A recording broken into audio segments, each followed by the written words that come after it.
Alright, so I'm gonna do my impressions on Scourge, having played with it for pretty much, oh shoot, about 8 hours today. Uh, I was a little disappointed with how it works. It's not weak.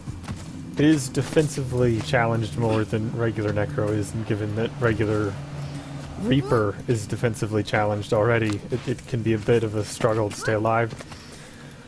Its damage is insane as far as setting things up. I mean, I can just pull this out and just blow that guy up. And that's not even with the burning trait, that's just the Master of Sand. And that's respectable damage just doing that. Now, of course, I wasn't using my corrupts there since you can't corrupt boons on the NPCs because they don't have any. What has mainly disappointed me is because of the way barriers work.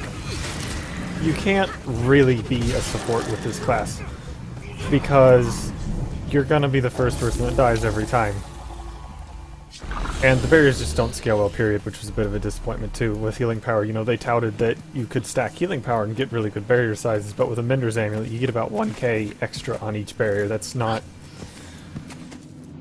impressing anyone, and that's relatively trivial when you're in a meta where people are throwing around 3k auto attacks.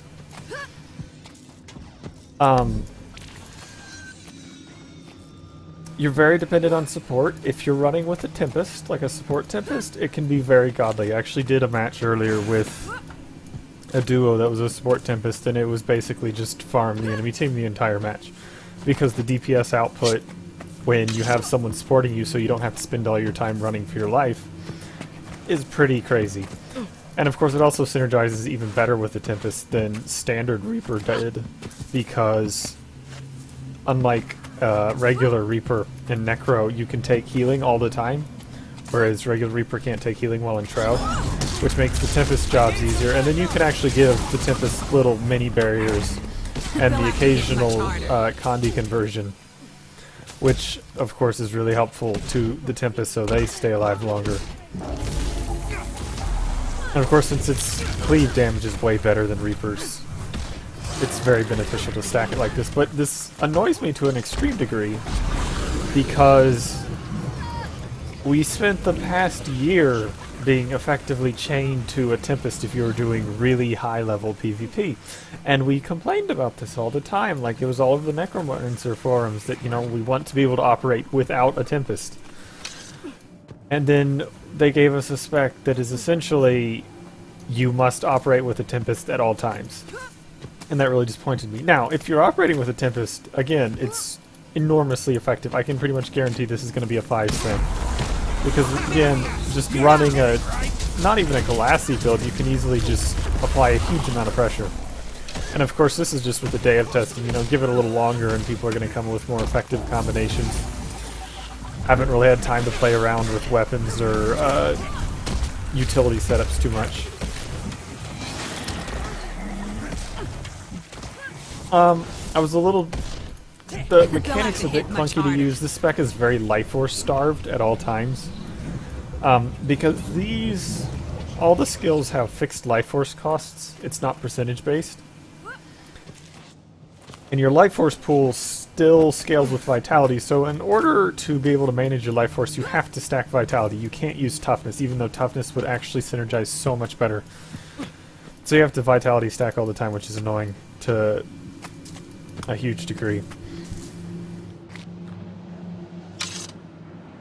I actually played around. I'm using Carrion. I played around with Sage. You don't really get that much out of Sage, because again, the healing power scaling isn't that good. I'm gonna say that most people are gonna be solo queuing on a Reaper still. That's what the meta's gonna look like. This will be a 5s thing. If you can do it with a Tempest, this will be a thing. It's not gonna be a solo queue thing. It is interesting to play. It was definitely a bit of a fresh change after playing Reaper for so long. I do have a gripe with the mechanic, ignoring just, you know, the obvious survivability issues and such, is that the spec only feels fluid when you're using the Sand Savant talent, where you can put just one out that has a large radius. Because when you're not using Sand Savant. You have these tiny shades. Which are a lot harder to use effectively in a PvP environment. Like, you're just gonna get... You end up, just because they'll end up moving slightly while you're casting, and you'll miss. And that's just really frustrating to deal with. It's also... The charge mechanic on manifesting shades is very awkward. Because when you're first setting up, you know, you got 3 charges so you can put them around, but then you get to this point where it's on full recharge, so you can't bring out any shades because you're out of charges. And that's really annoying, particularly since there's already a cap on the number of shades you can use. Honestly think they should just get rid of the charge limit and just allow you to summon shades as needed, because otherwise Sand Savant's just about the only way to make the spec fluid. Because these radiuses are tiny, there's no way you can do any kind of group support with these tiny radius. Now you can do a pretty decent snipe, particularly on more immobile classes like Hollowsmith and Deadeyes. Just dropping one down and just smashing all the buttons. Of course, you have to have life force to do that. And that's kind of hard to do, is because this spec is just so starved. I really wanted to pick up Abrasive Grit just for Condi management, because this meta really needs it, but you have to take Nourishing Rot because you need the life force so bad. You're required to take Desiccate. Like, there's no other way around it. You have to have Desiccate just to spam it for the 10% life force. I ended up taking Serpent Siphon because, again, it's a very easy to land Boon Rip, and this is probably the easiest to land Boon Rip in the game right here, because look at this radius. And it's tracking too, so it pretty much never misses. Which is, you know, important for getting Nourishing Rot procs. The weapon doesn't generate life force, which was a huge bummer. Until next time. The heal skill is kind of mediocre. I still prefer it over the Corruption heal, Consume Conditions. Simply because it's far easier to get off because it doesn't have that 1 3/4 second, and it is a shorter cooldown. Its healing value is really low, and its barrier value is considerable. Like, that's a large barrier by the standards of barriers, but it's not actually that much, particularly given the insane degen that these barriers have. And that's something else they really need to look at, is this degen is ridiculous. You pretty much have to use a barrier in the same way you do Aegis, where you pop it right before you take a major hit, which means you have to know exactly when you're going to be taking major hits beforehand. Which, you know, you can do some really clutch things, just like you could with Aegis, but since it's not blocking all the damage like Aegis, it also ends up being a lot worse. Like, for example, Ranger F2 on a longbow will completely delete your F5 barrier like it's nothing, it's just gone. And that's kind of making it frustrating to play with, because again, you just don't have defensive tools. Even with the teleport, that's not a good defensive tool. The barriers don't really work as a defensive tool to a huge degree. Now, it is nice not having the problem that Shroud has, where when it's on its 10-second cooldown, you have no defenses because you have multiple barrier sources. That is nice, but it's still just, in general, they're not big enough. And I expect this will change. I think ArenaNet will probably pick up fairly quickly that Scourge is defensively challenged. Because what I saw today was a whole bunch of just Scourges dying everywhere while blowing up all sorts of people, because again, it does have a ton of DPS, but it's also kind of gimmicky. If you can learn to spot the drop animation for the Shade, it makes avoiding being sniped by a Shade a lot easier. Like, towards the end of the day, so these past couple matches I've done, you know, there's people that could deterministically dodge every Shade drop I did, just because it is a fairly obvious tell. I mean, it's not huge, there's not a massive particle effect, but it is a half-second cast with an animation delay. And it's it's one of those skills where it's very easy to guess when a Necro's going to be using it. On the weapon, I was actually rather impressed with Torch. I like the skills. They feel appropriate to the class. Heroin Wave is very effective. A lot of people have been writing it off, but really it's actually quite effective if you just look at the damage it's doing in terms of condies. And the fact it's a huge cleave. Like, look at the size of that. You can easily cleave a whole number of people on it in a team fight. With that, I mean, yeah, it's not insane damage, but no weapon skill by itself does insane damage, except for odd things like Gravedigger. Oppressive Collapse is also really nice, just because it's ranged knockdown. Obviously, it has an animation delay. It is not the easiest thing in the world to land, but it's not impossible to land either. And it gives a decent amount of might, a decent amount of torment. The Elite, I was very satisfied with. Sanity is but a mirage. It didn't seem as crazy as it first looks, but it's very good area denial. It has very good uptime if you're taking the punishments trait, which you honestly should, because it's basically the best trait for that tier if you're using any of the punishment skills. It's a 60-second cooldown. You'll have it more than you'll have Chilled to the Bone and Reaper, which also makes it work really well with on Elite skill runes.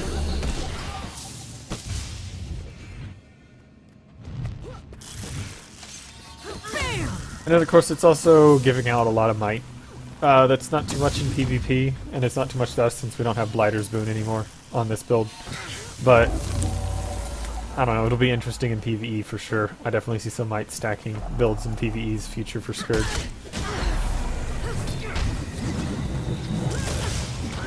I've actually been using Parasitic Contagion with it just because Weakening Shroud doesn't work all that great with this build, other than just a random extra condi. On the other hand, Parasitic Contagion isn't a huge thing for this build either, but if you can get a huge burst off on a lot of people, you can get a decent healing from that. At least as far as incremental healing goes.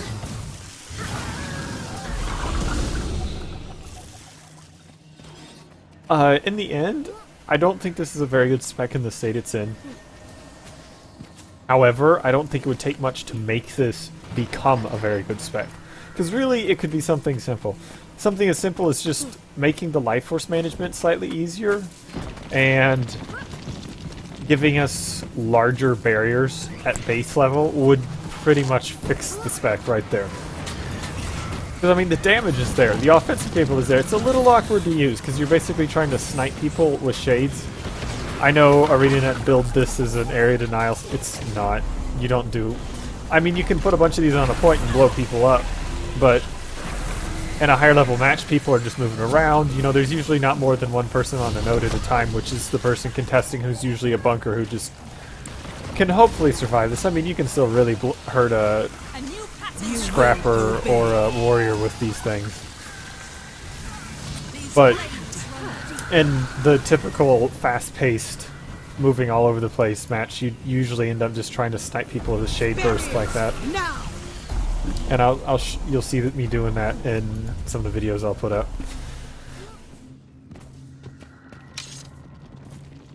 But really, just bigger barriers is what we need, and less degen would be nice. A better heal skill would also probably be nice, but really, what I'm really looking for changed is just bigger barriers, hopefully less degen, and easier life force management. Because the life force management on this is just so hard. Because even, like, I'm using a high vitality setup to make the life force management as easy as possible, and you're still just blowing through your life force like crazy. Like, you're losing life force faster than you would normally lose on, like, regular Shroud while being tunneled. Just from burning skills. And if you're fighting someone that's not using a lot of boons, so, like, you're fighting a thief that's not generating boons, you have no life force management at all. Like, if you just go hit one of the golems, just one of the golems back away, like one of the infinite health golems, you can't sustain F usages at all. Because if there's no boons to corrupt, you're not getting this, and if you're not getting Nourishing Rot, you're not going to be able to sustain your life force no matter what you do. You can use power weapons like Dagger for better life force management. That's not really going to work in PvP though, and that's not really a weapon. I tried it. It's,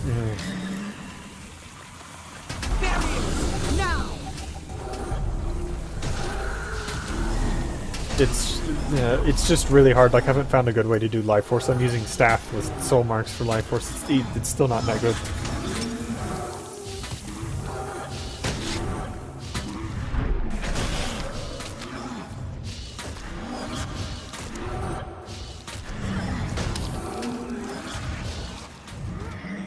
Not enough endurance.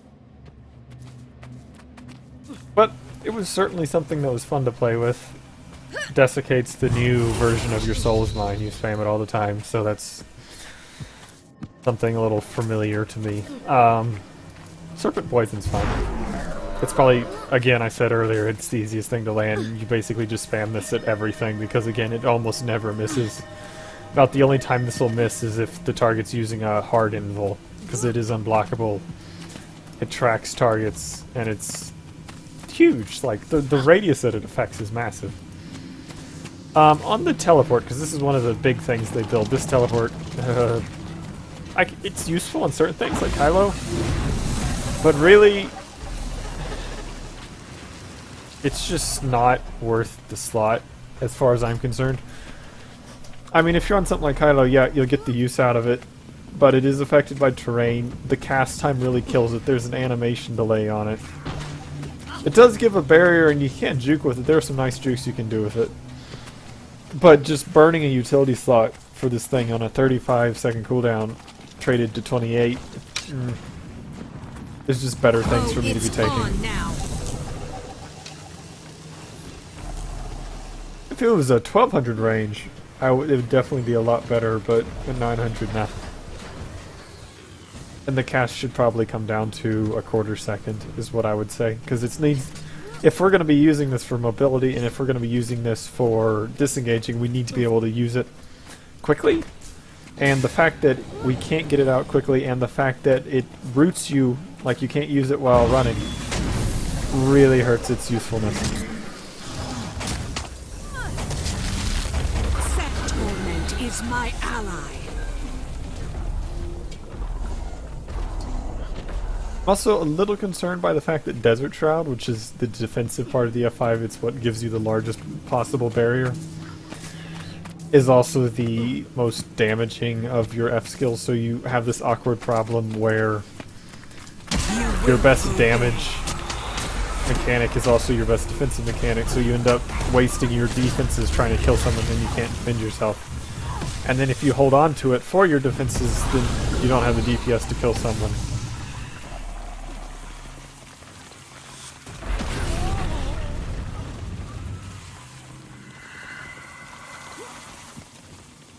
And I think that's all of my thoughts. That was kind of a spitballed one. I don't know how much I'll be able to look at it this weekend. I got a lot of other things going on in real life, so I don't know if I'll be able to get to this for the rest of the week. But it'll be interesting, and I'm expecting there'll be a lot of changes, because there was a lot of things that were glaringly wrong with a number of elite specs. In general, with the meta, most of the elite specs are going to be having viability issues simply because none of them have good defenses, except for maybe Hollowsmith and Spellbreaker, I think. Well, Guardian, Firebrand's probably got a place in the meta. But basically everything else is just super vulnerable to getting plussed, insanely vulnerable to Thieves. And that's what's going to kill it. Like, a DP Thief just murders half of the new elite specs, which is just going to cut them out of the meta, because if you can't survive being blessed by a thief, you're not in the meta. That's basically how it works right now. So that was a bit of a disappointment, but we'll see. A lot of people said they knew where the meta was going with Hot before it launched, and then Hot launched, and the meta ended up nothing like everyone said it would be, so everything I could say could be completely wrong, and this could be some crazy meta that we totally didn't expect coming up. Are you?